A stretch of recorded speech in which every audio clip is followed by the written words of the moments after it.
17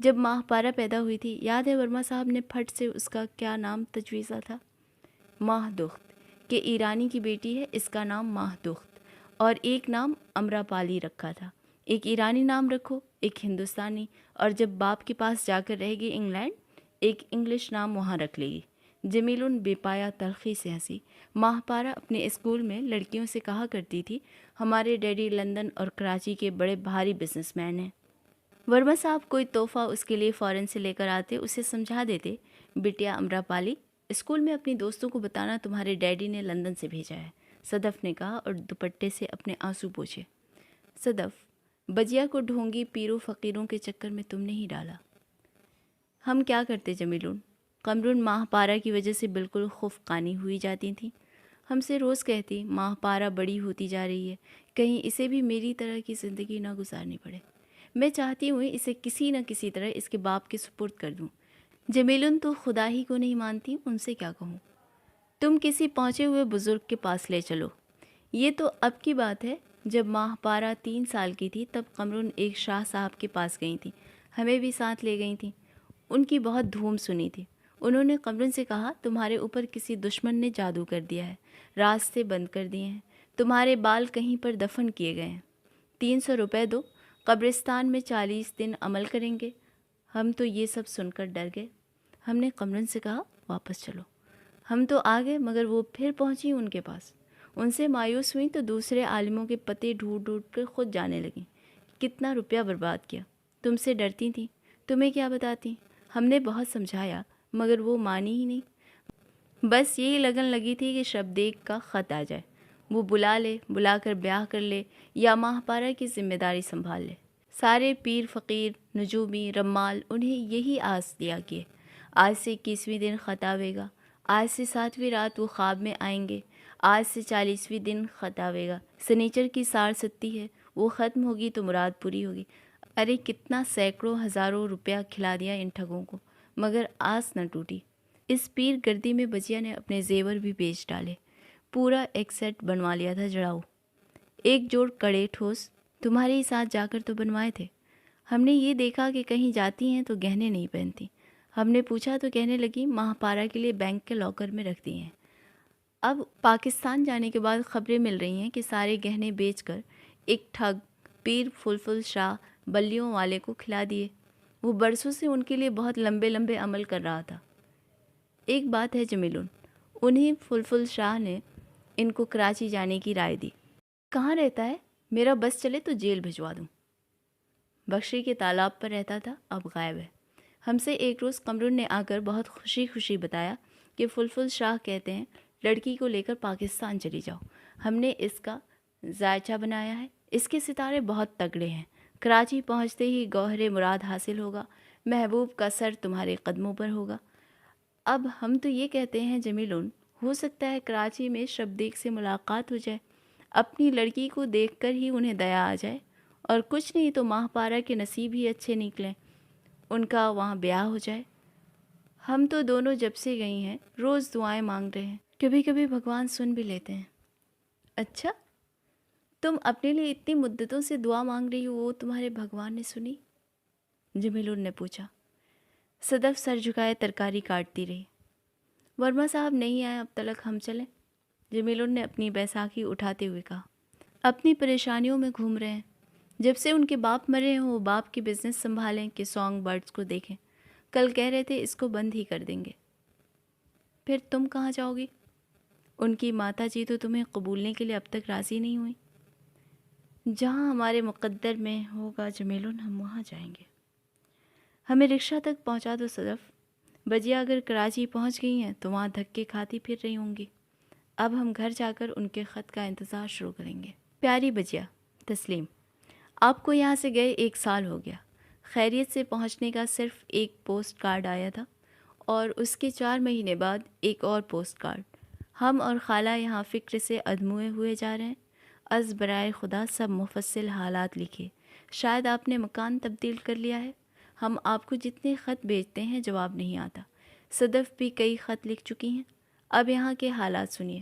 بڑے افسوس سے اطلاع دیتی ہوں کہ خالو کا بدھ کو انتقال ہو گیا۔ کل مسجد میں سوئم کی قرآن خوانی فاتحہ خوانی بھی کروا دی گئی۔ بجیا دوسری بری خبر یہ سناتی ہوں کہ تمہارا لڑکا آفتاب ایک روز مجھ جاگتی کی سونے کی دونوں چوڑیاں جو تم بنوا گئی تھیں کلائیوں میں سے نوچ کر لے بھاگا۔ میں جنم کی اپاہج اس کے پیچھے دوڑ بھی نہ سکی۔ خالہ ہائے ہائے کرتی رہ گئیں۔ یاد ہے پہلے کہا کرتا تھا فرحات صاحب کے پیٹ میں چھرا گھونپ دوں گا، ان کی لڑکیوں کو گنڈوں سے اٹھوا لوں گا۔ اب تمہارے جانے کے بعد دھن سوار تھی کہ ممبئی جا کر ہیرو بنوں گا۔ میری چوڑیاں اڑا کر ممبئی بھاگ گیا۔ سنا ہے وہاں چاقو چھری لیے گنڈا گردی کرتا پھر رہا ہے۔ فرحات صاحب کی نئی کوٹھی بٹلر پیلس کالونی میں بن کر تیار ہو گئی ہے، وہ اس میں اٹھ گئے ہیں۔ ان کی بڑی لڑکی جس کی شادی انگلینڈ میں کسی ڈاکٹر سے ہوئی تھی وہیں پر ہے۔ چھوٹی جو بیاہ کے کراچی گئی تھی، شاید تمہاری کبھی اس سے وہاں مدبھیڑ ہو جائے۔ سنا ہے اس کا شوہر وہاں کروڑ پتی ہے۔ منجلی والی لڑکی آج کل لکھنؤ میں ہے۔ اس کے شوہر نے سیتا پور میں بڑے پیمانے پر فارمنگ شروع کر دی ہے۔ فرحات صاحب نے خالو کے کفن دفن کے لیے 500 روپے بھجوائے تھے۔ جو ملازم پیسے لے کر آیا تھا اس نے یہ سب بتلایا۔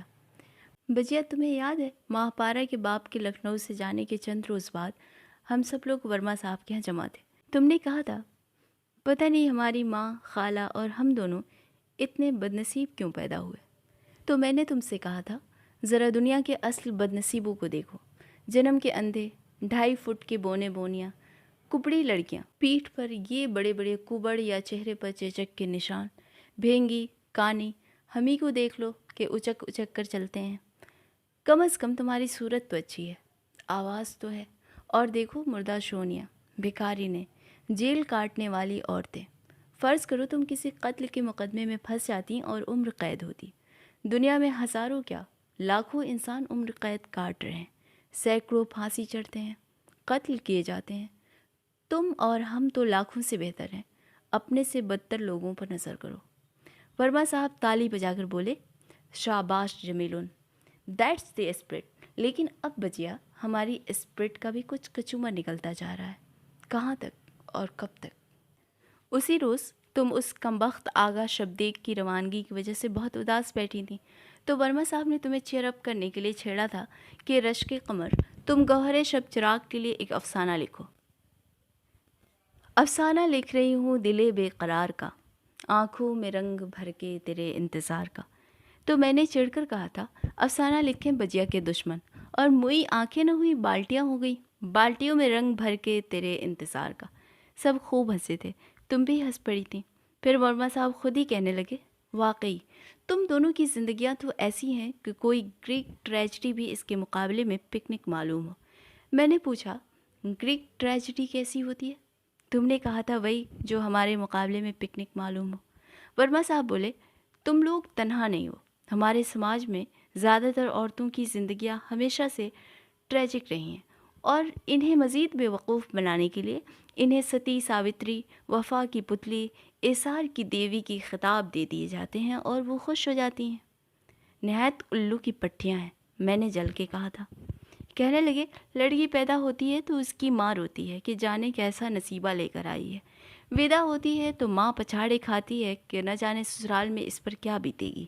کبھی تم نے کسی انگریز یا امریکن یا یورپین لڑکی کو دیکھا یا سنا ہے کہ اس کے بیاہ پر وہ خود یا اس کے ماں باپ دھاڑے مار مار کر روتے ہوں؟ پھر ہماری ہندوستانی عورت بیوہ ہوتی ہے تو دراصل پچھاڑے اس لیے کھاتی ہے کہ اس کے روٹی کپڑے کا سہارا ختم ہو گیا۔ مگر بجیا ان سب کے دانت دکھانے کے اور کھانے کے اور۔ ورما صاحب نے ہمیشہ اسی طرح بڑی بڑی اونچی اونچی باتیں کی، مگر خود صدف سے بیاہ نہ کیا۔ ایسی وفادار عورت جس نے 20-21 برس ان کے پاؤں دھو دھو کر پیے، کسی دوسرے پر نظر نہ ڈالی، اسے انہوں نے پچھلے دنوں پرانی جوتی کی طرح اتار پھینکا۔ چنانچہ اب ایک بلکہ 2 زوردار خبریں بھی سن لو۔ شری نریندر کمار ورما کو ایک دولت مند گجراتی لیڈی ڈاکٹر نے اغوا کر لیا۔ ولایت سے آئی تھی یہ موٹی بھینس کی بھینس۔ ورما صاحب پر خوب ڈورے ڈالے، بہت امیر عورت ہے، باپ احمد آباد میں مل اونر ہے۔ ورما صاحب کی سانگ برڈز انٹرپرائزز اب تقریباً ٹھپ ہو چکی ہے۔ اپنا خاندانی بزنس وہ گھاٹے سے چلا رہے تھے۔ گوہر شب چراغ بھی بند ہو گیا، اس میں بہت روپیہ اتنے برسوں ڈبویا۔ شاید یہی سب سوچ کر ڈاکٹرنی سے شادی کر لی۔ وہ انہیں رخصت کرا کے احمد آباد لے گئی۔ بجیا تم سوچ سکتی ہو صدف کا کیا حال ہوگا۔ بہت برا حال تھا، چہکو پہکو روتی تھی، لیکن ورما صاحب نے کچھ روپے اس کے نام جمع کر دیا تھا۔ اس نے 2 کمروں کا ایک فلیٹ لے لیا۔ اس میں اٹھ گئی۔ یہ کوئی 6 مہینے کی بات ہے، مگر اب جو قصہ سناتی ہوں اس پہ سر دھنو۔ ابھی 4 مہینے ہوئے، لکھنؤ میں ہندوستانی لوک سنگیت پر ایک انٹرنیشنل کانفرنس ہوئی۔ مجھے اور صدف کو بھی مدعو کیا گیا۔ کانفرنس والے مجھے کرسی پر بٹھا کر لے گئے۔ میرے اندر اب گانے کی طاقت تو رہی نہیں، بس بیٹھی ٹکر ٹکر سب کے منہ دیکھا کی۔ کانفرنس میں فورن کے لوگ بھی آئے تھے، ایک اردو ہندی دا امریکن بھی تھا۔ بجیا وہ امریکن صدف پر لٹو ہو گیا۔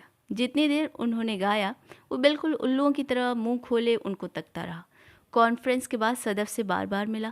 15ویں دن ان کو کورٹ میں لے جا کر سول میرج کر لی۔ صدف سے 3-4 سال چھوٹا ہی ہوگا۔ یاد ہے ورما صاحب کہا کرتے تھے، ہماری سرون پہ کوئی فرنگی عاشق ہو گیا، ہم جا کر اسے قتل کر دیں گے۔ شادی کے تیسرے دن صدف اسے لے کر ہم سے ملانے لائیں۔ کہنے لگیں یہ ہمیں سیڈی کہتے ہیں مس سیڈی تھاپسن کسی انگریز کے مشہور ناول کی ہیروئن ہے۔ میں نے دل میں سوچا یہ ورما صاحب کو بتانے والی بات ہے۔ وہ فٹافٹ نام تجویز کرنے کے بہت شوقین تھے، مگر ورما صاحب اب کہاں، احمد آباد میں بیٹھے سسرے کا بہی خاتہ دیکھ رہے ہوں گے۔ آج 15 دن ہوتے ہیں 20 صدف اپنے میاں کے ساتھ امریکہ چلی گئیں۔ چلتے وقت ہم سے لپٹ کر اور تمہیں یاد کر کے دھارو روئیں۔ پرسوں ان کا پیرس سے ہمارے نام خط بھی آ گیا۔ کاش بچیا اسی طرح تمہارے دن بھی پھر جائیں۔ ورما صاحب کا میوزک اسکول بند ہونے سے ہماری وہ پینشن بھی القت جو بیچارے نے اتنے برسوں دی۔ تمہارے جانے کے بعد تو 150 روپیہ مہینہ کر دیا تھا۔ فرحات صاحب سے ہم 1 پیسے کی مدد نہ لیں گے۔ بجیا اب چلا پھرا بالکل نہیں چاہتا۔ پلنگ پر پڑے پڑے پلاسٹک کی ٹوکریاں سویٹر بن کر بیچتے ہیں۔ اب چکن کاٹنے شروع کر دی ہے۔ 1 ساڑی کے 10 روپے، زیادہ کڑھت ہو تو 20 یا 25۔ بہت دیتا ریزی کا کام ہے، مگر اب آمدنی کا یہی ایک ذریعہ ہے۔ فاقہ کشی کا وہی زمانہ واپس آ گیا جو بچپن اور لڑکپن میں تھا۔ واہ ہماری بھی کیا زندگی رہی۔ بجیا اگر تمہارا کام وہاں نہ بنے تو از برائے خدا واپس آ جاؤ۔ خالہ دعا لکھواتی ہیں، ماہ پارا کو بہت بہت پیار، تمہاری جمیل النساء۔ یہ خط مکتوب علیہ کے پاس نہیں پہنچا کیونکہ 71 کی انڈو پاک جنگ شروع ہو چکی تھی۔ بھارت اور مغربی پاکستان کے درمیان ڈاک کا سلسلہ منقطع ہو گیا۔